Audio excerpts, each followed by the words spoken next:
și mânirea ta totdeauna fim păziți.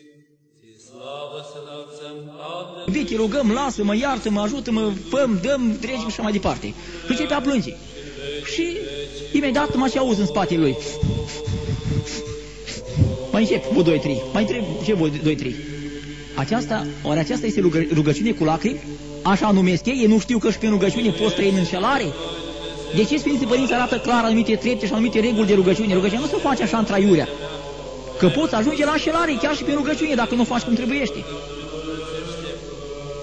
Și dacă vreți, este într-adevăr un exemplu foarte, foarte important, pot să-l dau în privința acestei rugăciuni, este starețul Nicodim, de la Hadâmbu. Am întrebat câteva femei, că și ăla îmi dădeau, iată titlului nostru, i-a dat cineva din parohie o casetă, bună de la Hadâmbu. Și când ascultăm pe casetă, numai cântări de la astea, zic, e tare bună, aruncă-o. Și am spus, spune la femeia să o arunce, că nu e bună deloc. Și am întrebat pe unele persoane, pentru că am văzut că are înclinații de oase, probabil o fi din familie de oase de la Vico, nu mai știu care este adevărata lui identitate. Și începea să plângă, știți că la început, când era mai săracă măsie, plângea cu sudituri.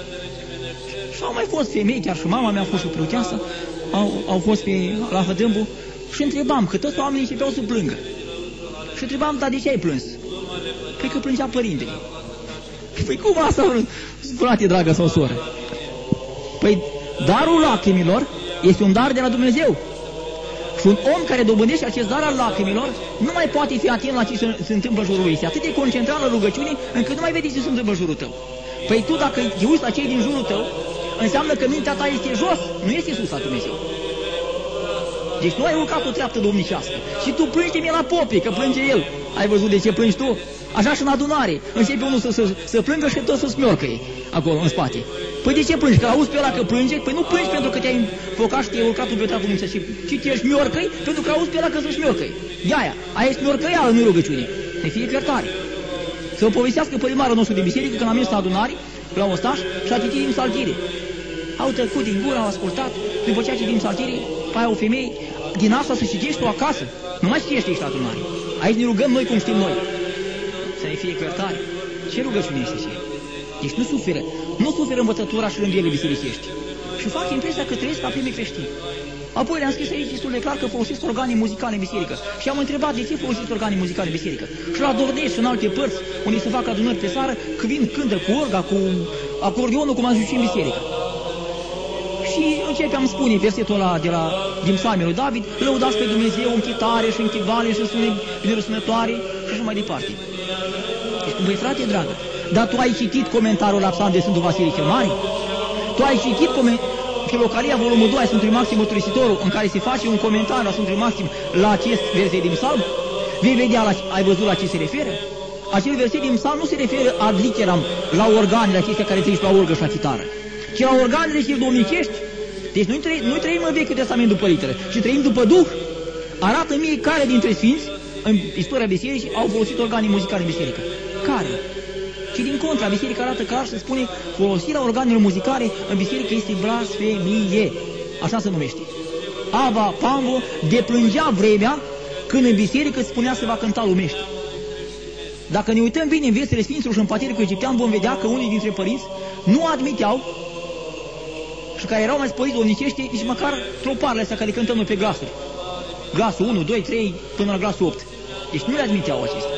Mi-aduc aminte acea pildă din Patriarh în care un frate spune că a mers în lume și a auzit la o biserică din aceasta de mir, a auzit cântându-se pe glasul și așa de frumos a rămas, era așa de impresionat și vine înapoi în pustie și îi spune bătrânului, degeaba stăm aici în pustie. Să vezi ce cântare frumoasă am auzit acolo la o biserică. Și atunci bătrânul i-a spus, hei, aia și înalță glasul ca neputincioși. Oare asta se poate? Noi pentru asta am venit în pustie? Deci punem accent mai mult pe frumusețea exterioară a cântării și a rugăciunii. Deci nu pe calitate rugăciunii. Vedeți? Sfinții care erau mai sporiți și cei care domnesc rugăciunea minții sau rugăciunea inimii, aceia nici măcar troparele acestea, aproape că cu greu le mai pot auzi cu urechea. Văd în aceasta o mândrie, un spectacol făcut în biserică. Da, poți să mai cânti și cu orga în biserică. Aduce orga și începe pam, pam, pam, pam, pam, pam. Păi și aia, domnule, ce suntem catolici?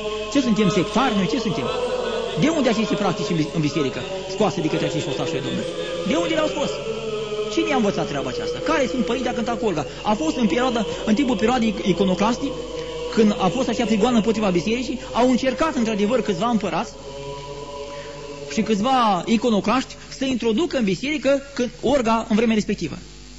Dar a fost în perioada aceea în care biserica era prigonită de către eretici. În vremea aceea, deci ereticii au impus în biserică, dar imediat ce s-a convocat sinodul al 7-lea ecumenic, imediat s-au scos toate din biserică, arătându-se clar că acestea sunt niște lucruri nefolositoare bisericii și care nu aduc spor domnicesc. Iar ostașii le folosesc și spun că trăiesc ca primii creștini. Și aceasta este o mare prostie, să spui la ora actuală că trăiești ca primii creștini. N-ai cum să trăiești ca primii creștini. E o mare greșeală la ora actuală să se creadă treaba aceasta. Și unii spun că noi vrem să trăim ca primii creștini. Eu nu vreau să trăiesc ca primii creștini. Nu vreau. De ce? Biserica, dacă ne uităm la început, a spune că vrei să trăiești ca primii creștini, aici este vorba exact ca și sectarii. Recurgi numai cât la Biblie. Asta înseamnă să negi cele 7 sinoade ecumenice, să nu spui că Duhul Sfânt a lucrat în ele, deci n-a lucrat Duhul Sfânt în ele, înseamnă să arunci patericul pe foc și viețile Sfinților, să spui că viețile Sfinților și patericul toate sunt de nimica, pentru că biserica, dacă stăm să ne uităm, s-a organizat în timp. Deci încetul cu încetul biserica și-a organizat și slujbele și rânduielile, au apărut tot felul de condacii, de paracliși și așa mai departe. Aș vrea să am curăția primilor creștini, dar sub nicio formă nu vreau să ajung la formele de organizare ale primilor creștini, cum vor ostașii. Asta înseamnă să neg și să arăt că biserica de timp de 2000 de ani nu s-a mântuit nimeni, ci numai cei care erau primii creștini. Și de-aia totul merge mai pe Biblie, mai puțin merg pe Sfinții Părinți, pentru că spun că vor să trăiască ca primii creștini. Va, pe deasupra, folosesc și Bibliile sectare. Și asta este o problemă foarte importantă. Folosesc Bibliile sectare. Mergeți la ostaș la adunare și veți vedea câți dintre dânsii au o Biblie ortodoxă în mână. Toți cu Bibliile sectare. De ce? Este clar. Este un lucru foarte clar. Pentru că, bineînțeles, aceasta a făcut-o și Iosif Trifa. E o dovadă clară la ei că Iosif Trifa folosea Biblia sectară. Chiar dacă ei neagă și nu vor să spună lucrul acesta că, Iosif Trifa folosea Biblia sectară, dar este adevărat. Și vă pot arăta aceasta în cartea aceasta, Profetul vremurilor noastre, scrisă de un ostaș. Uitați-vă cum scriau Iisus, cum scria Iosif Trifa Iisus. Vedeți? Iisus biruitorul, mare. Cu singurii, care sectar. Deci era atât de cult și de învățat acest Iosif Trifa. E o fotografie a ziarului apărut din 27-30 vremea lui Iosif Trifa. Clar. Deci este o dovadă clară. Iosif Trifa folosea Biblia sectară. Și de aceea o folosesc și cei de astăzi. Este clar. Era atât de cult preot și atât de învățat și atât de duhovnicesc, încât nici putea să facă deosebirea, cum știe oricare creștin, că Iisus cu unii înseamnă măgar și numele Mântuitorului este Iisus cu 2 de. Aici el a înființat ziarul Măgarul Biruitor. Cam așa se cheamă. Pentru că Iisus cu unii înseamnă măgar. Asta a înființat Iosif Trifa. Marele Sfânt Profet. Le-am spus în felul următor, aici am spus, domnule, dacă îl considerați Sfânt, că să duc în fiecare an de 50 și fac nu știu ce liturghie pe mormântul lui. Dezgropați-l, domnule. Există o tradiție la ei să spune că, când a fost îngropat fiul lui, nu era putră de sicriul lui Iosif Trifa. Ce vă oprește să se zgropați? Să vedem moaștere. Vrem să ne închinăm cu dos la moaște dacă e sfânt. Păi nu, de ce nu? De ce ascundeți un odor atât de scump pentru biserica noastră? Cum ziceți voi că este Iosif Trifa? De ce ei se ascund?